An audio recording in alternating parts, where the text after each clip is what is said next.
Hello and welcome to the Trail and Adventure Motorbike Podcast with me, Clive Barber, and my good mate, Noel Tom. For the days when you can't ride your bike, there's always the Trail and Adventure Motorbike Podcast.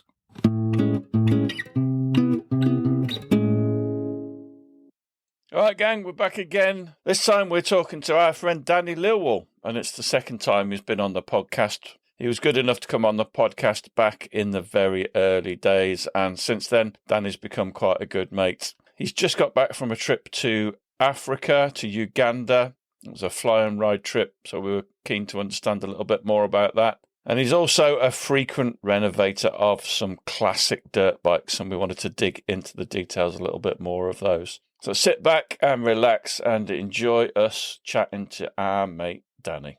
Actually, stick around until the end of this podcast. There's a couple of things I wanted to talk to you about, one of which is being our first adventure motorcycle film festival, which we're looking to hold in Kendal next year, early next year, 28th of February. That's the date for your diary. And we've also been chatting to our friends from the Adventure Bike Collective, which is an interesting new thing that has just been launched. It sounds like it's going to be a great way of finding people to ride with in your local area for planning and scheduling and all that kind of good stuff. So stick around and we'll have a chat with them as well briefly at the end.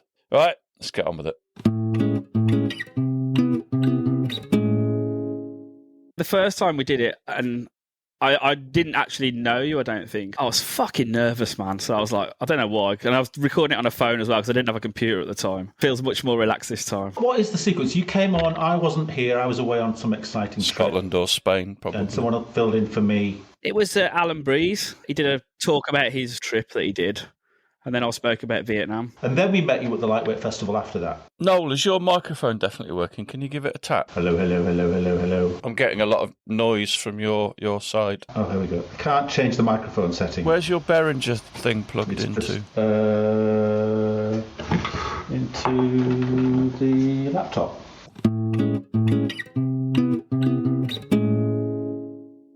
Unplugged it, plugged it back in again. Yes, he's back in the room. Do you know what? I hate to tell you, but switch it off and on again. So what was your question, Noel? We met at the Lightweight Festival. We saved you when your tent collapsed in the middle of the night. Yeah. Can I tell you what happened there? I don't really remember going to bed, and I woke up in the night and my tent was on top of me, and it was pouring down with rain. I'd left my zip open as well, so my tent was starting to fill up with water, and I couldn't see anything because I couldn't find my phone. So I just grabbed the first thing I could see next to me, which happened to be my helmet, and I just put my helmet on and went back to sleep. And it was all right. And it was already one of those shameful little sort of coffin one-man tents, wasn't it? Yeah, terrible. There was a long debate of is a human in that tent, or is it just a collapsed tent that has been trodden by some cattle? Very wet the next morning. Hi, I'm Danny Lilwall. I'm from the West Midlands. I do a bit of trail riding and some adventure riding when I can. Me and my mate Pete have just got back from a trip in Uganda where we spent 3 weeks exploring the country on motorbikes, and it was a right old laugh. Danny, you were an early adopter of the podcast, weren't you? Yeah, very much so, yeah. You were one of the people that first communicated with us. Yeah, like a super fan. In fact, I'm wearing my top right now, can you see? Yeah, I've got mine on too. I need a new one. All the letters are starting to come off from being washed too much. They're available online at tampodcast.com. I seem to remember that you even might have been one of those people that when we kind of stopped doing it, actually wrote to us and go, you should carry on doing the podcast. I was pestering you, actually, yeah. Where did you find it? I don't really remember, but I think it was just searching on Spotify for like motorbike podcasts or something. Because I used to listen to Adventure Rider Radio for a while. Amazing podcast. I haven't listened to it for so long now, but yeah, it came up on my list of things you might like, and you was one of them. Now I literally like binge watched all of them. It ended, and I messaged you saying, "Look, I've run out of things to do. Can you start the podcast up again, please?" So you could be one of about 3 people that are single-handedly responsible for the continuation of the trail. Are you the other 2? Yeah, Noel's mum. You, Michael Heaton, definitely a third person. Simon, probably. Simon, yes. Yeah. How did you get into motorcycling? What's the story? It was a bit of a weird one. I was building this vintage bicycle that I somehow managed to fit a little 2-stroke engine onto. I'll have to find some photos of this because I sold it not long after. And I thought, oh, that's pretty good, but then maybe I should restore a real bike. So I got this 1974 Honda CB360 from America, like everyone does. It took me about 2 years and I got it pretty much restored, but I just could never get it running right at the time. I didn't know nothing about mechanics. But I thought if I'm going to go this far to build it, I might as well pass my test to ride it. And it took me some convincing from my wife and kids to let me actually do my test. But eventually I got round them and kind of took over my life ever since. A 360, they're gorgeous things, aren't they? Clive, 2 years. It took him 2 years. How long have you been working on your CB? I think it's a factor of 2. Do you know what? I was going to make you an offer that I'd restore it for you as a present, but I've just got no room in my shed, so it's not going to happen for a while. I'll bring the tank down. You can repaint it for me because everything that I have done on it is kind of like gone a little bit rusty again. So, what engine did you graft onto the push bike? It's like a little 2-stroke engine from China. I used to ride it around the streets and just get some funny looks. And I thought, just get a real bike. That's when it all started, really. Have you never seen these little engines? You can buy the 40cc 2-stroke engines. They bolt on. It was like 80 quid and it just went straight on and that was it. It was a motorbike. When you passed your test then, did you ride that 360 that you did up? No, because I never actually got it to a state where it would ride properly because I didn't know anything about mechanics. Obviously, I've always been, as you know, I paint cars for a living, so getting it to look nice and all that was not a problem. But then mechanics, I didn't really have a clue what I was doing. So I could get it to fire up, but I just couldn't get it to stay running, and it was like popping and clunking and all sorts. And I just thought, fuck this and give up, man. That's the attitude. Yeah. But you have moved on a lot since then because you've got some absolutely beautiful bikes now. Tell us what you've got in the garage. My regular bike, which I use for trail riding, is my KTM 530, which is fucking such a good bike, man. I just haven't used it for so long. I'm thinking of selling it just because I don't use it. I've got a 1988 Honda Transalp, 1983 Yamaha Tenere, the first year model, a Triumph TR25W 1970, and I've just brought last week a 1965 Triumph Tiger 90. Sorry, I've got a Yamaha TT 600 as well that I completely forgot about. Does your wife know about the new one yet? Yeah, she does actually. She took it surprisingly well, yeah. I did that thing that we all say where we go, if I buy this and I do it up, it won't cost much and we'll make loads on it. But in reality, it costs you a fortune. You lose money on it and then you get bored and sell it to someone else. But you haven't sold any of these bikes. You're doing them up to a very high standard and then keeping them all? I set up my own business 2 years ago. It's 2 years ago next week, I think. And I just wanted a bit of a nest egg in case, obviously, work goes a bit quiet and you ever need to sell some things to make some money.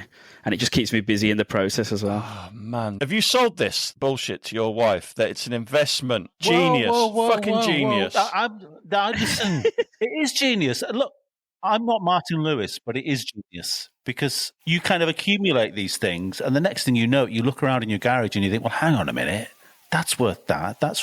This adds up to quite a chunk of money. Yeah. Realising it. One day I'll need a new van, so that'll pay for it, yeah. Yeah, well, yeah. And then I can start all over again. Incrementally, it'll all just add up to a nice sum of cash. Never mind the cash. In the meantime, you've got about 6 fantastic bikes. Yeah, sometimes I just literally go and sit in my garage and stare at my bikes. And Now, you saying this phenomena we've been talking about in one of our chat groups for ages. Blokes, gentlemen, I'm right, aren't I? And probably some ladies too. You will go into your garage at some point and just stand there and stare and look at all the it's bikes. Becoming like everything in life. It's become an Instagram reel, hasn't it? But one of our friends, his name begins with A and rhymes with Madam.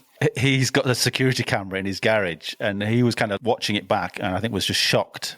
He just looked at it and thought the camera was broken because there he was just stood in his garage static. So he's about to go and tap the camera and then he realises, no, he was just stood in the garage for half an hour without moving, just staring. We need to come up with a name for this. We could invent something now in this podcast. So it's got to be something Alisis, moto-alisis, paralysis, moralysis. What's it going to be? Or it's just bike meditation. Bike meditation. it's definitely good for the soul, isn't it? Yeah. And for some reason, even though they're the same bikes in the same position every single night, I still come out with more photos every night. My wife's always like, how come you've got thousands of photos of your bikes on your phone and none of me and the kids? There's a free sticker pack and a buff to anybody that comes up with a better name than... Bike meditation. Yeah, that's going to be easy to beat. So do you do this, Clive? Yeah, I do, actually. Now I know it's the thing. I catch myself doing it as well, but it doesn't stop me from doing it. What I think I'm doing is I'm looking at each bike thinking what I need to do to it. What's the next job? Do you find, though, the more bikes you have, the less you keep up the maintenance on them because it's just so costly? No. Dan, parts aren't expensive, remember? Shh. I think I look at them, I see a lot of beauty in my bike, so I kind of stare at them from different angles, just sort of generally going, whoa, look at that gorgeous thing. They always have nice rear ends and stuff like that, especially with knobby tyres on. This is turning into a different kind of podcast, I don't know. You were getting that Transalp muddy at the weekend. I thought we had an agreement that you would keep this bike in pristine condition for when you donate it to my museum. But you keep buying bikes, so eventually you're not going to be able to have room for it. So I thought I might as well give it some use. You didn't drop it the other day when you went trail riding? No, I didn't drop it. No, I've never dropped that one, which is weird because it's the heaviest one by miles. I think it's because it's the only bike I've got that I can touch the floor on, but who knows? The bikes you buy, though, they're not always in the best condition to start off with. I mean, one of your Yamahas, you bought just a frame, right? Yeah, I do like a challenge. I think it's something just to keep me busy, and I am quite creative. I've always been quite creative. I used to be a music producer when I was younger. I think it's just because I'm left-handed, or my wife thinks I've got undiagnosed ADHD or something. I'd like to bring things back to life, you know, like my Triumph that I've just recently finished. That hadn't moved. That was sat somewhere in New York since 1997. And I finally brought it back to life. And it is a good feeling when a bike's been neglected for so long and then you bring it back to life for a while. Didn't that take 3 engines to get running, though, that one? I'll tell you what happened. I got it running within 5 hours of owning it, but it sounded a bit rough. I met this guy who was meant to be like this British bike engine guru. When I went to meet him, he was clearly a 65-year-old stoner. You know, the deal had been done. I dropped the engine off. We were to and fro in messages. I was buying all the parts that he asked for. And then he asked for my carb for some reason, which I thought was a bit strange. This has been, 9 months ago, and I haven't heard or seen him since, and I just can't get hold of him. He's not in the unit where he was working. So he's basically robbed my engine after I've paid for the rebuild. So I had to go all the way to Skegness from the West Midlands to buy one that I found on eBay. And luckily, it fired up straight away. And you didn't give him your card details? No, I haven't given him anything yet, apart from the engine. Now, you don't know this, Clive, I don't think, but Danny and I, even though we're sort of around the same age, he calls me Uncle Noel in messages. Uncle Noel. I'm also a bit of a bike Svengali guru. A mentor, that's what I'm looking for. I'm a bit of a... I'm your protege, aren't I? Yeah. So we kind of spend hours just talking about the right colour of number board. Even like stickers sometimes. We both have this thing in common, don't we, Danny, where we get a lot of inspiration from a single photograph. Yeah, definitely. You just see a photograph and you think, I want to do that. I remember when you did the episode with the guy from Royal Enfield and you mentioned about the Himalayan. And I had literally that week been looking at that bike thinking, God, I'm going to buy a Himalayan just to build that. And then you said the same thing. So yeah, we are quite similar in that way. We're suckers for a big tank and some round headlights. Danny's actually got the talent to follow through on it. How's your mechanical... You're just ignoring that comment. You've got nothing to come back at me with. Come on. This is what we do. I think his microphone's gone off again. No, you're an arse. Come on. So you said at the beginning... Oh, people are disappointed. You were Come on. Come back with something. I didn't hear it. I said you're an arse. We'll be back after a quick break.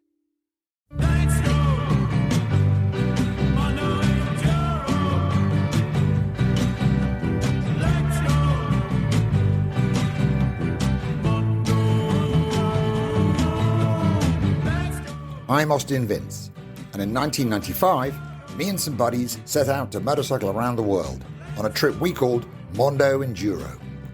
We thought it would be terribly difficult, but it turned out it wasn't. Ultimately, we were the first group to trail ride across Siberia's Zilov Gap, and then also the first crew to ride the Road of Bones to Magadan. And we did it on second-hand 350cc trail bikes without the internet, mobile phones, or GPS.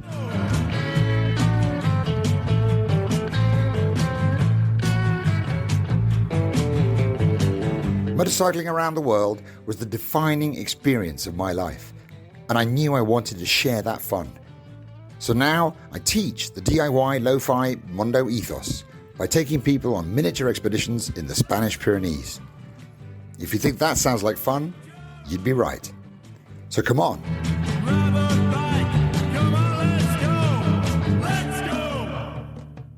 You can find lots more information at austinvince.com.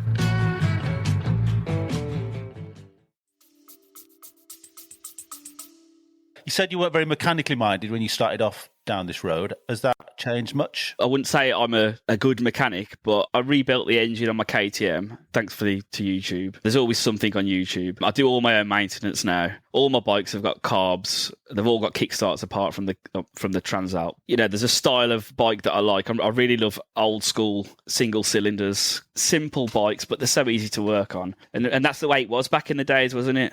Where you had to fix your own bike because they weren't very reliable, especially British bikes. They were so expensive. Well, there wasn't really people taking them to garages at the time. People just worked on their own bikes. But now it's everything's electrical, or you need so much money to pay for all this work to be done to your bike. Like, I wouldn't know where to start if I had a brand new bike that just packed in the middle of nowhere. I don't see the point in having that in an adventure bike.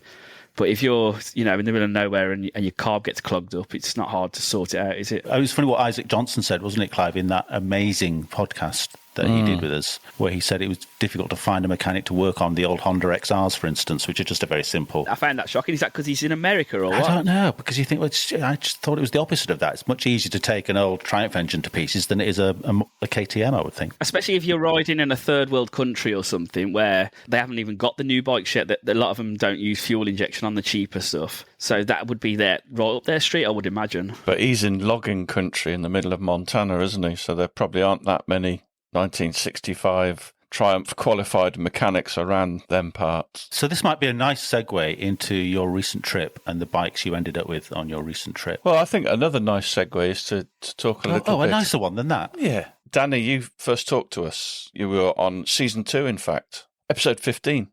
I didn't make that up. I actually checked before we came onto the podcast. And you did a trip to Vietnam, which was a fly and ride trip. And yeah, if you want to find out more about that, dear listener, then obviously go and listen to it. But you've done something similar this time into somewhere equally as exotic, I guess. Yeah. And you want me to talk about it? It's what we do on the podcast, yeah.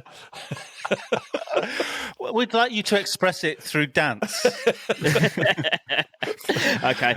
Me and my mate Pete, we flew out to Uganda. We hired some bikes out there and we just explored the country for just over 2 weeks, nearly 3 weeks. But hang on, what bike did you think you were going to rent when you were set off? Let me just set the scene here. I had been talking to a company called Roger's Dirt Bikes for well over a year. So this is a guy called Roger in Uganda who has dirt bikes for rental. He says he has dirt bikes for rental. He hasn't got a website, but he's got like Google reviews. Did you read those Google reviews before you went? We had DRZ 400s on order, basically. In the photos, there was them or XR 250s, and we were like, maybe we'll just get the 250 because it's a bit cheaper.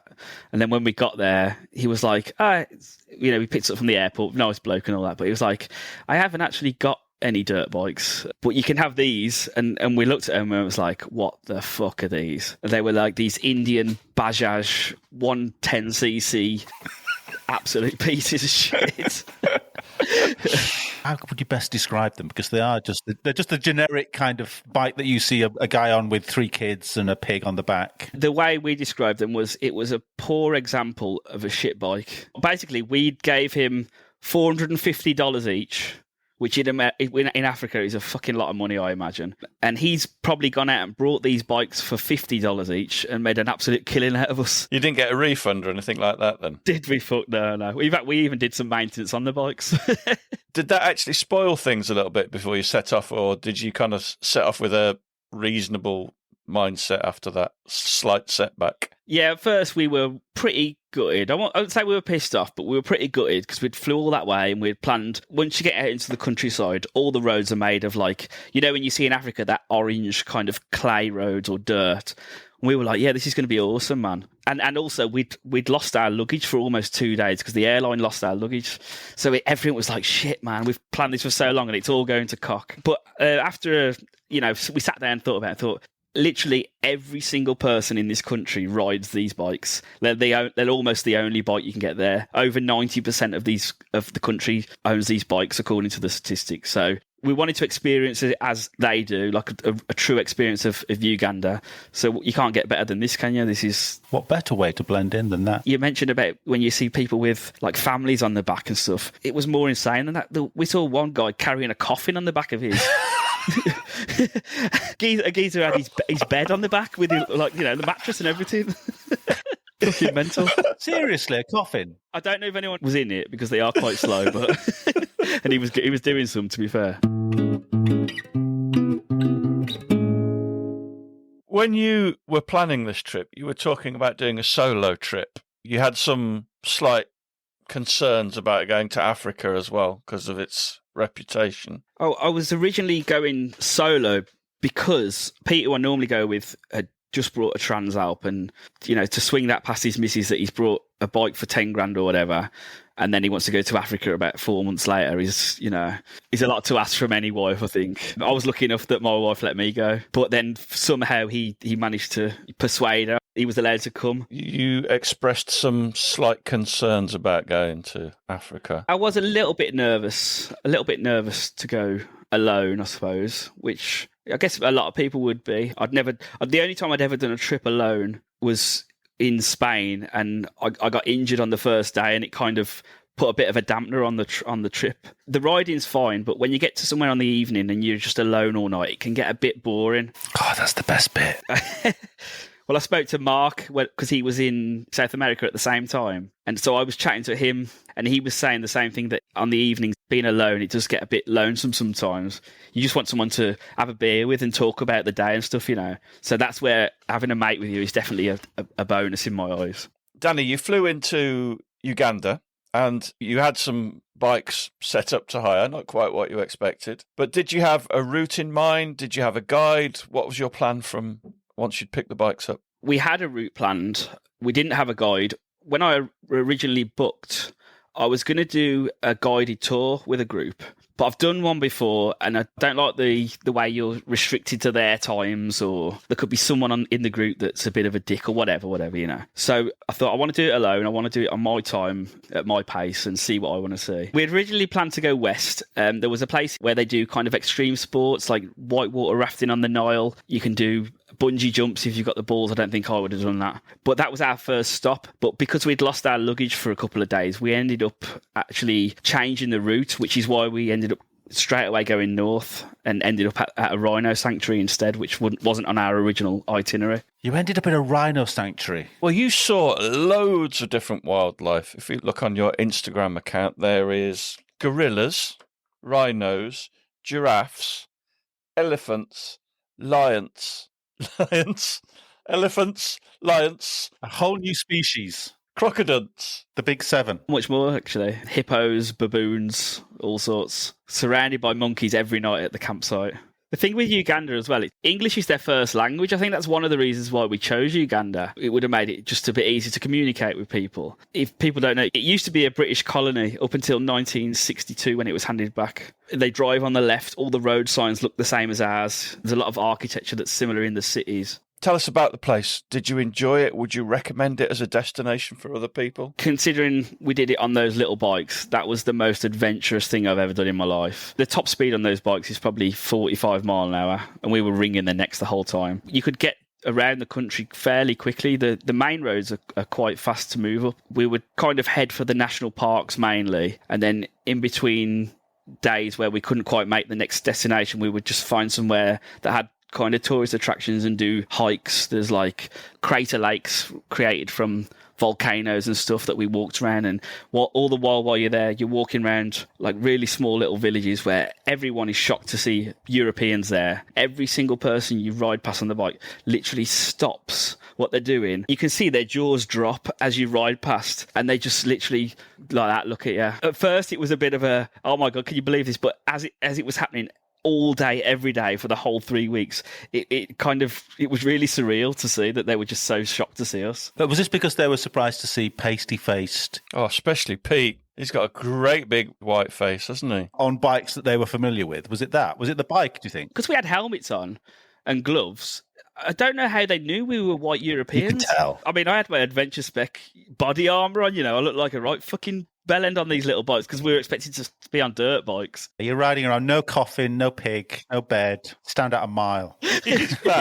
What was the pattern of the day then? Where were you staying? Were you eating at sort of roadside restaurants? How did that work out for you? We would kind of have a rough plan of where we were heading as a main spot, where we were doing attractions. We'd get when we wanted, really, apart from when we had long days, because we was always open to change. We just wanted to see as much wildlife as we could and try and see as much of the smaller villages as we could. We didn't really eat from the side of the roads that often, just because we'd heard stories of the sanitary and the not cooking the food properly. The only time we had to be somewhere at a certain time was for the gorilla trek.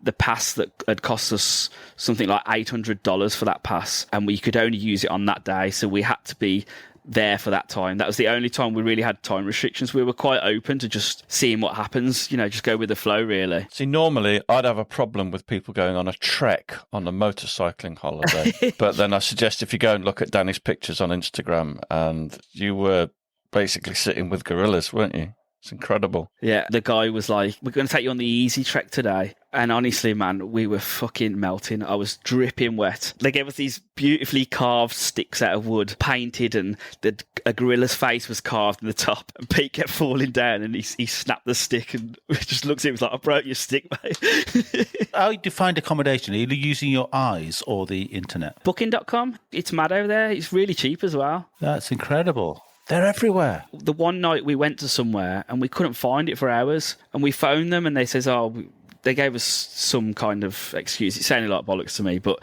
we ended up going, we'll just have our money back, and they just refunded us straight away, and we looked for somewhere else. It's quite well set up for tourists for such a poor country. There's always somewhere to stay, and it's really cheap, obviously. I remember messaging you, asking you if you're enjoying it and how was it, and you said, yeah, it's amazing, but you see a lot of poverty and kids with nothing. I think I was kind of naive because it's an English-speaking country, and because there's so many activities for tourists, I thought, they must be, in African terms, must be quite well off. When I go somewhere, I try not to do too much research because I like it all to be a bit of a surprise. The fact that Uganda is probably one of the poorest countries in the world, if you look at the stats, I think it's something like, and this will come out, I did it in the film that I'm making about it, I referenced this, but there's something like 46% of people are living in poverty, and there's like something like, I can't remember the amount of people that live there, but there's, in the countryside especially, education is not free there. So the kids who do get to go to school, they really want to go because they know that's their lifeline out of a poor lifestyle. And we would see kids like 4 or 5 years old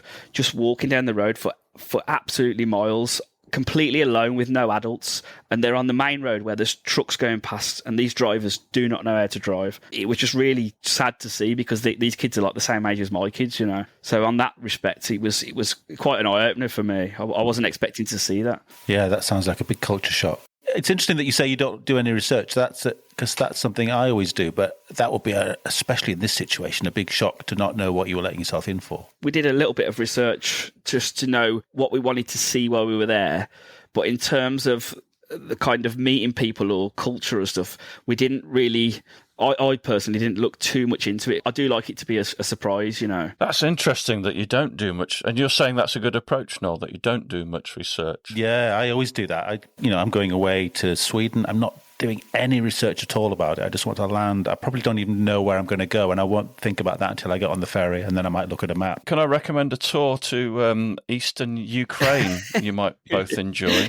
Yeah, we do some, obviously, but like my wife, for example, when we book, like I say, a pool holiday with TUI or whatever, she'll just spend hours, watching videos of the hotel, and she's like, right, I'm going to go there, and it's like you're putting too much pressure on it to enjoy yourself. It's like watching the trailer to a film where the whole film is laid out for you and you know exactly what you're going to see. Because we had to change our plans, that could have really put a dampener on everything, because if we'd have really wanted to go to do the whitewater rafting and the whole trip was planned around going that way, because we lost our suitcases for a couple of days, that could have like changed everything. But when you are thinking about it quite loosely, you're open to change, then yeah, you can do what you want, I suppose. I'm looking forward to this film. It sounds like Mr. Bean on holiday on motorbikes. No luggage, no bikes. We got the luggage back. It was all right. I'm actually about halfway through editing it now. So to be fair, because my memory's so bad, watching the clips back, he's bringing it back for me as well. So because I forgot what it was like. Did these bikes do anything to try to make you fall out of love with them? Yes, they bloody did. My bike was having issues within 2 hours of leaving. It kept making this real bad clunking noise. At first I thought it was the gearbox. It turned out that the chain was so loose and the sprockets were so worn that it was just slipping. My chain eventually came off at one point on the first day. I adjusted it as much as I could and I was like, I don't want to spend money on this fucking bike. It's such a piece of shit as it is. Why should I spend money on this geezer's bike, you know? Was the chain encased in one of those really old-fashioned... Yeah, so they've got these cases on where they're such a ball ache to get off that we didn't even check over the bikes. You know, we just wanted to get on the road. We'd lost 2 days sitting near the airport. Let's just go, bugger it. Then a couple of days later, we noticed that Pete's tyre was completely bulging out to the side, you know, and we was like, shit, man, good job we noticed that. He kept saying he could feel something, like when he goes too fast, he could feel something rumbling. It turned out to be his tyre was completely dead. But the funny thing is, though, is because these bikes are like the only transport there, you can literally just go around the corner and there's a mechanic with full spare set in his little wooden hut, you know, and he'll fix it for next to nothing. So what we're saying is Uganda great. Roger's dirt bikes, best avoided. So what did you do with those 2 issues? Did you replace the chain and sprocket? It was getting worse again. My chain was stretched to the maximum and I couldn't adjust it anymore. And it was starting to clunk again and spin. And I thought, fuck it, I'll just put them on. It's not going to cost much. And it's a chance for an interaction with some locals. And this guy was like, I'll just put you a front sprocket on, you'll be all right. And we were like, yeah, Sam. He said 35,000, which wasn't a lot. I'll give him 50, which is to him probably a good day's work. I got about 2 minutes down the road and the chain had come off again, but this time it was a lot worse. It had smashed a hole into my engine case. Turns out he had put a sprocket on that was too small. There was obviously no adjustment left on the chain, so it was just super slack, even worse than before. So it was basically worse than before. You know, the funny thing about Africa is as soon as you stop, doesn't matter where you are, you can be in the middle of nowhere. Within seconds, you're surrounded by people, and they're so interested in what's this white man doing here on these little stupid bikes. I started stripping it down. I saw that the engine had a hole in, and this guy was like, yeah, I know a mechanic. And he went up the road, come back with him on the back of his bike with a toolbox. And he was like, yeah, I'll fix it for you. And he'd got some like epoxy resin, and he found a spare piece of engine that had smashed inside the engine. And he put a new chain of sprockets on for me. And he didn't have an air compressor because he wasn't at his workshop. So it was ingenious. You know, the things you can do when you've got no money. There was an oil feed that he needed to keep the oil in. So he blocked it with like this thick piece of grass that he found, and then he got an old water bottle, burnt a hole in the top, filled it with a little bit of petrol, and he was squirting that and using it as like an air compressor, you know, where you'd blow all the gunk out and all the dirt out of the engine. I was just like looking at him and all going, man, this the things you do when you've got no money and you've got to get by, you know. It was genius. This is proper bush mechanics, isn't it? He was so humble. He asked for next to nothing. He asked for cheaper than what the original mechanic asked. Then the original mechanic turned up because there must have been some commotion hearing about it in the town. Word got round. Yeah, really quickly. And he was like, oh, I'll fix it for you. I was like, mate, I don't need you to fix it. This bloke's fixing it for me. But he started helping him anyway. And then he asked me for some more money to get him a taxi home. And I had to pay him again. One for the fact fans, the Ugandan currency is the shilling, and there is 0.00021 Ugandan shillings to the pound. That repair held up, the epoxy. Yeah, perfect, yeah. I didn't lose a drop of oil or anything. It's just under 50,000 is £10. 50,000 was a tenner, okay. How much was his taxi? I can't remember, man, but either way, fuck it, he had a good day to me. Oh, well, you added to the economy there. And it was an experience with the locals, so it was all good. It's great when a trip unfolds in a way that you'd never expected, and that was definitely this, wasn't it? Because I knew I was going to film it, and I wanted to make this film like literally my best yet, because it was obviously the biggest trip I'd ever been on. So I did loads of research, like how to make better documentaries and stuff, and it was one of the things like plan predicted scenes that you might come across. So I had all these like notes planned out and scripts and what I was going to do when we picked up the bikes and all that. But when you're in Africa, it's so fucking mental. Like you've got no time to do anything. None of everything that you've planned goes out the window. You just got to shoot and hope for the best. So some of the footage is really raw. You know, the documentary is coming on well. It seems like it's going to be an all right film, I suppose. And you say it's a documentary rather than a travelogue. The way I've described it to people is it's kind of like David Attenborough meets the hairy bikers, but just like a really shit low budget version. Punching above your weight there, mate, comparing yourself to David Attenborough. No, it's just the serious narration over animals, you know. Have Netflix got back to you yet, or are you still Not waiting? quite there. Simon would ask this question in a much better way, but what were you filming with and on? I had a DJI Pocket 3, which is like a gimbal camera. I brought the mic because I wanted to get better audio, but it didn't even end up using it because, you know, Africa's so insane. Well, didn't end up using the mic or the actual gimbal thing? I used the gimbal a lot, but I didn't use the mic. And then I had a DJI, their version of the GoPro, I forgot what it's called now, Action 3 or something like that. And then the rest was on a phone. I haven't got like proper cameras or anything like that. I don't even know what I'm doing with a camera, to be fair. Just point it and hope for the best. Phone will be good enough. Did you take hours and hours of footage? Yeah, we got shitloads, but most of it's not very good. You launched a little trailer somewhere, didn't you? I did, yeah. It's on Instagram and it's on my YouTube channel. What was the highlight of the trip? For me and for Pete as well, I think it was literally being within a couple of meters away from mountain gorillas. There's only around 1,000 of these gorillas left on the planet. They're so wild and endangered. At any point, they could have just killed us. You know, they're so strong, but they wasn't even fazed by us. They just let us sit around and watch them and take photos, and it was just incredible. Did you feel scared just being near them, or were they so calm that you didn't get that? Well, I did a little bit because the ranger who led us, she said when she first went to meet the families, they have to be habituated to get used to humans. The first time she met the family, the silverback ran straight up to her and attacked her, and she's still got scars on her legs from it. And she told me that while we were walking to meet them, so I thought that would have been great if you'd have told me after, you know what I mean? I was a bit scared. I mean, Pete was not bothered at all. He's got some balls he has. He was literally in the face. There was this like kind of young one, maybe about 10 years old. Don't go near the young ones. And it was climbing up the tree. And you want to see the video? I've got Pete was literally in its face, and it even grabbed Pete's camera, and it was just incredible, man. I was like, fuck, you need to get back a bit, man. And he was like, no, it's all right. Did you like make eye contact with them? Yeah, definitely, yeah. And they look at you. Some of them must think, what the fuck are these doing here again? The main silverback was obviously the leader of the group. He must have been in a foul mood that day because he had his back to us the whole time, and he just kept peeking his eyes over. And they're so human-like, you know, like when your granddad's in a mood and he just looks at you.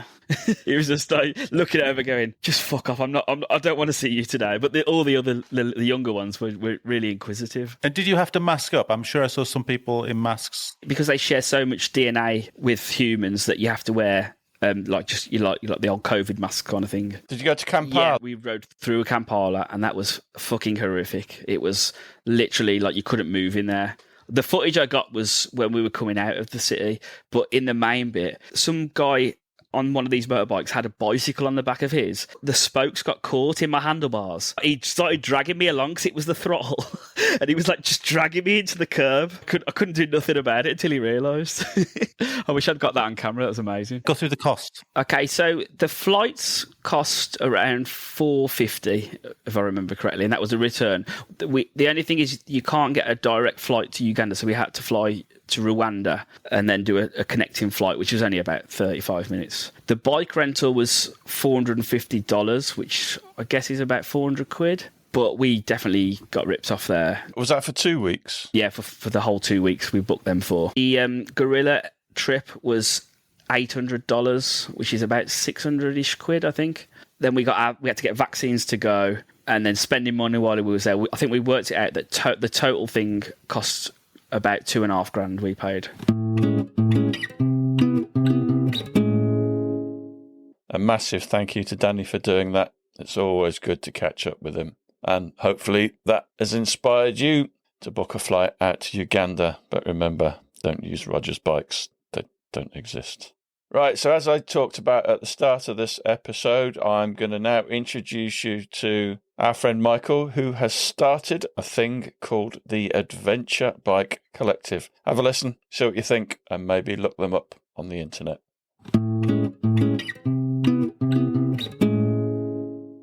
Hello, I'm Michael and I'm from the Adventure Bike Collective. The Adventure Bike Collective is a place where you can go and connect with other riders. You can meet people from your local area and arrange rides. You can find all the knowledge and information that you've ever wanted to ask. We're going to have partners on board where you can get discounts and stuff. It's a one-stop shop rather than having to go from any sort of social media sites and have all the problems that are associated with those sites. This is all in one go, and it's on an app. You can use it on your phone or you can use it on your laptop or whatever. Why did you create the Adventure Bike Collective? Because there's nothing out there. There's no one single place where you can get all this stuff. A lot of people don't like using Facebook. In the Kent TRF, we created a WhatsApp community group, which is great. But if you ask a question on Wednesday and you want to get the answer on a Friday, you've got endless scrolling to do. Forums, you have to sign in each time. Generally use forums on your laptop, and forums were around before phones became a big thing. Now everybody accesses everything on their phone. With the Adventure Bike Collective, you can check things out, whether you're waiting for a bus, waiting for the kettle to boil, or you're on the loo. In Cumbria, we have similar sort of issues, really, because all the rides are publicised on the Facebook group. But a lot of people really don't want to be on Facebook, and they're kind of forced to be on there when they don't really want to be. And even when you're on Facebook, if you're a newbie, you ask a question, it's a tumbleweed moment. It's not very engaging. There might be 2/3 of your members on there, but not everybody's engaged. We've created this group so that people get stuck in. And it's not one of those places where, all right, mate, you got any GPX routes? We want people to meet and go out and ride with other people and meet other people. And one of the good things about the platform is that when you put in your details, it pairs you up with other people. You only have to put in your town. You don't put in your postcode, so you're not going to get your bike stolen or anything. And when you fill in your bio, it says what you're interested in. It says what sort of bike you ride. The more it learns, the more it will arrange you with other people of like-minded things. So if you want to do trails, it will pair you up with trail people. If you're interested in riding the NC 500 or going to festivals, it learns and it will join you up with people that have similar interests. What sort of information can we find? Everything. It's got various different sections on there. There's one about tyres, which is the eternal question, especially if you're a newbie. Accessories, there's one for clothing, there's one for events and rallies. But a lot of it, if you ask a question, it will be from your peers who will give you the answer. If I put a question on there, what's the best tyre for sand for my 690? Hopefully people will be able to say, I've used this. And it's real world experience from riders to riders, as it were. You mentioned ride outs as well. How would that work on the system if I wanted to find people to ride out with? If it's in your local area, you'd click on, for example, the Lake District, or I'd click on Kent, and you can post a ride on there. So you can say, well, I'm going to go out on Sunday morning. Is anybody else up for it? I don't know the routes. Is anybody prepared to show me some nice roads or some nice trails? And you can meet people and go out. Where's the best cafe to go to in Hastings? This is the reason we started it. There's so many people. They have a bike. Most of their friends don't have bikes, and they want to pair up with people. And it's that connection that we're hoping to foster. And how is the platform different from Facebook then? Compared to things like Facebook, is you're just cutting through all the noise. But it's specific. It's adventure bike riders. You don't have to scroll through loads and loads of adverts. We will have partners on there, but it will be tailored to you and more subtle. So you won't see an advert for a DFS sofa sale or a new gas supplier or anything like that. You ask a question on there, you end up having 47 different arguments with people. So the difference between Adventure Bike Collective and Facebook is that we're connecting people together. You might have lots of different groups that you're members of on Facebook, and you have to sort of cut through the noise to get the answers that you want. There's all the adverts that you have to scroll through. It's that endless scroll where you go on Facebook and you look for one little red dot that's come up on your phone, and you end up 10 minutes later wondering how you're now looking at cats that are doing funny things in trees. There's none of that on the Adventure Bike Collective. We have talked about having a specific TAMP podcast area where people can post ideas, comments and suggestions about improving the podcast. What do you think of that idea? I think that'd be good. I'm not sure what suggestions you're going to get. Be careful with the questions that you ask. They might say new host. Who knows? How do we get involved? You can join up by going to adventurebikecollective.com and you can sign up there. We go live at the start of April. When we go live, you'll get an email that will invite you in. And once you're there, you can discover the wonders of the collective. So I think that sounds a really interesting thing. I'm signed up to it, and we have our TAM podcast section as well. So maybe see you in there sometime. One more thing, we are now in the early planning stages of our Adventure Motorcycle Film Festival. So give us a follow on Instagram and go onto our website, which is www.advmotofilmfest.com. You can sign up to our mailing list. We can then send you updates on where we are with the festival. Right, I think that's more than enough. See you next time. Thanks for listening. We really appreciate your support. Don't forget you can follow us on Facebook and Instagram. And if you really appreciate what we do, you could consider supporting us on Patreon or buy us a coffee. Links are available on our website, which is tampodcast.com, tampodcast.com, where we also have a limited selection of branded stuff. But either way, please keep listening and spreading the word. See you next time.